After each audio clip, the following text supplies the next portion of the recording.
চাঁপাইনবাবগঞ্জ নবাবগঞ্জ সরকারি কলেজ মাঠে ২১ নভেম্বর শুক্রবার বিকেল ৫টায় আগামীকালের প্রোগ্রাম সফলভাবে বাস্তবায়ন করার লক্ষ্যে সংবাদ সম্মেলন করেন জেলা জামায়াতে ইসলামীর শীর্ষ নেতারা। সুশাসন ও শান্তির জন্য পরিবর্তন, উন্নত আধুনিক চাঁপাইনবাবগঞ্জ এই স্লোগানে এই সমাবেশে ১ লাখের বেশি মানুষের উপস্থিত নিশ্চিত করতে চায় দলটি। উক্ত সমাবেশে প্রধান অতিথি হিসেবে থাকবেন ঢাকা মহানগরীর দক্ষিণে আমির ও নবাবগঞ্জ সরকারি কলেজের সাবেক ভিপি এবং চাঁপাইনবাবগঞ্জ ৩ আসনের জামায়াতের মনোনীত প্রার্থী নুরুল ইসলাম বুলবুল। বিশেষ অতিথি হিসেবে থাকবেন ইসলামী ছাত্র শিবিরের কেন্দ্রীয় সভাপতি জাহিদুল ইসলাম, ঢাকা মহানগরী দক্ষিণের secretary doctor Shafiqul Islam Masud, DUCSU VP Sadiq কায়েম, রাকসু ভিপি মোস্তাকুর রহমান জাহিদ ও চাকসু ভিপি ইব্রাহিম হোসেন রনি। সমাবেশের আয়োজন সফল করতে চাঁপাইনবাবগঞ্জ সদর উপজেলা আমির হাফেজ আব্দুল আলিমকে আহ্বায়ক করে বাস্তবায়ন কমিটি গঠন করা হয়েছে। সমাবেশ বাস্তবায়ন কমিটির সদস্য সচিব অ্যাডভোকেট নুরে আলম সিদ্দিকী আসাদ। এই সমাবেশ বাস্তবায়নে ১৩টি উপ কমিটি গঠন করা হয়েছে।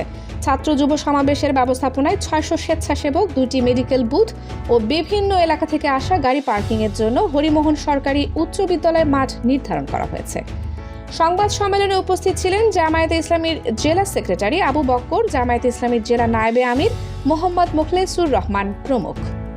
সভাপতি উনি এখানে আমাদের আসবেন। ঢাকা বিশ্ববিদ্যালয়ের ভিপি আমাদের এখানে আসছেন সাদিক কায়েম, তিনি অলরেডি রওনা দিয়েছেন এবং প্রতিবাদে কয়েকটি প্রোগ্রাম করে আগামীকালকে আমাদের দুপুর নাগাদ আমাদের এখানে পৌঁছবেন এবং তিনি আমাদের এখানে বক্তব্য রাখবেন। এখানে চট্টগ্রাম বিশ্ববিদ্যালয়ের ভিপি, রাজশাহী বিশ্ববিদ্যালয়ের ভিপি সহ এখানে আমাদের বলা যায় আমাদের সকলের কাছে যারা সমাদৃত এবং আকর্ষণীয় বক্তা তারা আমাদের এখানে আসবেন। এখানে সবচেয়ে আকর্ষণীয় সেটা হচ্ছে যে বাংলাদেশের খ্যাতিমান শিল্পী গোষ্ঠী এখানে আমাদের আসছে, বিশেষ করে সাইমন শিল্পী গোষ্ঠী সহ এখানে বাংলাদেশের ইসলামী সাংস্কৃতিক অঙ্গনের যারা তারকা হিসেবে খ্যাত তারা সবাই কিন্তু এখানে আমরা আসবেন এবং তারা পরিবেশনা করবেন। আশা করছি সেটা উপভোগ্য হবে সবার জন্য। তো আগামীকালকের বিশেষ করে অনেক ভাই এবং বোনেরা আসবেন, গাড়ি ঘোড়া নিয়ে আসবেন।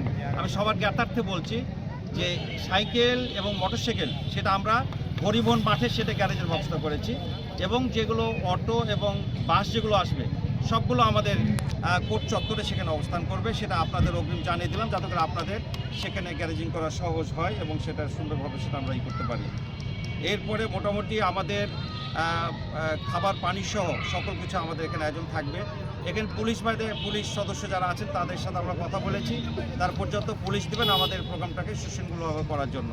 যেহেতু একটা সময় ধরে আমাদের প্রোগ্রাম হবে, 2টি সেশন, একটা বক্তব্য সেশন আর একটা হচ্ছে সাংস্কৃতিক সেশন, সেহেতু দুটাই সেশনকে সুন্দরভাবে সার্থকভাবে করবার জন্য আপনারা যারা এখানে আসবেন সেভাবে মানসিকতা নিয়ে আসবেন এবং যেহেতু বড় প্রোগ্রাম সবার হাতে দেখা যাচ্ছে যে আমরা চেষ্টা করব আপনাদের সুন্দরভাবে প্রোগ্রামটাকে উপহার দেওয়ার জন্য। তারপরও আমাদের যদি কোনো কিছু ত্রুটি থাকে ক্ষমা সুন্দর দৃষ্টি কামনা ভাগে করে নিচ্ছি যাতে করে মনে ব্যথা নিয়ে এখানে না যান, এই জন্য সে দৃষ্টি আকর্ষণ করছি। আশা করি আপনারা সেই শৃঙ্খলতার পরিচয় দিবেন এবং আমরা যে আয়োজনগুলো করেছি চেষ্টা করব সুন্দরভাবে সকল কিছু আয়োজনে আপনাদের সেবা দেওয়ার জন্য। আপনাদের যদি সহযোগিতা পাই তাহলে আশা করি যে এই প্রোগ্রাম আমাদের সুন্দরভাবে সার্থকভাবে আমাদের শেষ হবে বলে আমরা বিশ্বাস করি। এখানে সাংবাদিক বন্ধুগণ যারা আসছেন এবং যারা আসবেন আগামী দিনে, আমি মনে করি এই প্রোগ্রামটা যেহেতু বাংলাদেশের জন্য আমাদের চাঁপাইনবাবগঞ্জের জন্য ব্যতিক্রমধর্মী প্রোগ্রাম, এটা আমাদের সকল নিউজগুলো আশা করছি যে আমরা আপনাদের সে ন্যায্যতা পেয়ে আমাদের জাতীয়ভাবে যাতে করে এই প্রোগ্রামের প্রচারণা আমরা চালাতে পারি আপনাদের সেই কামনা আমরা করছি। আর সবচেয়ে বড় বিষয় সেটা হলো যে এই প্রোগ্রামের সার্বিক ব্যবস্থাপনায় আমাদের যে টিমগুলো কাজ করে যাচ্ছে এটার জন্য আপনারা আমাদের সহযোগিতা করবেন। সকল ক্ষেত্রে সকল আয়োজন যারা এখানে ভাইয়েরা এবং বোনেরা আসবেন আমাদেরকে সহযোগিতা করবেন এবং আমরা এই সহযোগিতা কামনা করছি এবং সাথে সাথে আল্লাহ তাআলার কাছে আমরা সাহায্য কামনা করছি, রহমত করুণা কামনা করছি। তিনি যেন আমাদের এই প্রোগ্রামটাকে সুন্দরভাবে সমাপ্ত করতে পারি, এই জন্য আল্লাহ তাআলার সাহায্য এবং তার সহযোগিতা তার করুণা আমরা কামনা করছি এবং সবার কাছে দেশবাসীর কাছে দোয়া কামনা করছি আমাদের যাতে করে চাঁপাইনবাবগঞ্জের এই আগামীকালকের প্রোগ্রাম যাতে উপভোগ্য হয়, আনন্দমুখর হয় এবং আগামী দিনে এই মানবিক বাংলাদেশ গড়বার জন্য বিশেষ করে চাঁপাইনবাবগঞ্জ সকল দিক থেকে আমরা বঞ্চিত, আমরা সবচেয়ে উৎফুল্লিত যে ঢাকা বিশ্ববিদ্যালয়ের মতন ভিপি সহ বাংলাদেশের সব বিশ্ববিদ্যালয়ের ভিপিগুলো আমাদের এখানে আসছে। আমি মনে করি চাঁপাইনবাবগঞ্জবাসী আমরা সবচেয়ে গর্বিত আগামী দিনের জন্য। এই জন্য এই প্রোগ্রামটাকে সুন্দরভাবে সমাপ্ত করার জন্য আপনাদের সার্বিক সহযোগিতা কামনা করে এবং যারা এখানে সাংবাদিক ভাইয়েরা আসছেন সকলকে আমার পক্ষ থেকে ধন্যবাদ জানিয়ে, আয়োজক কর্তৃপক্ষের পক্ষ থেকে ধন্যবাদ জানিয়ে আমি আমার কথা এখানে শেষ করছি। আল্লাহ হাফেজ। বাংলাদেশ জিন্দাবাদ। আসসালামু আলাইকুম রহমতুল্লাহি ওয়া বারাকাতুহু।